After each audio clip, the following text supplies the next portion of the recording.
Today we are going to work on an exercise called a bird dog.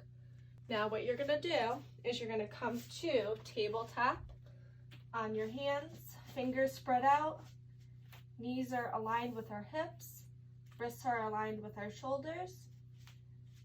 Now the goal of this exercise is to engage our core as we reach out our opposite arm and our opposite leg. Now before we begin, tuck tailbone down.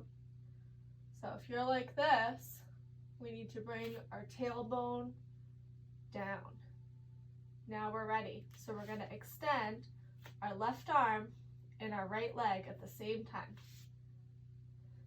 All while holding our core tight. And then we switch sides.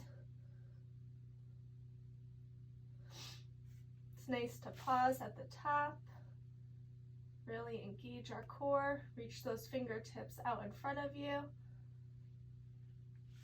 If you notice, I'm keeping my head neutral, my spine is neutral, my chin is down, my fingertips are pointing out in front of me,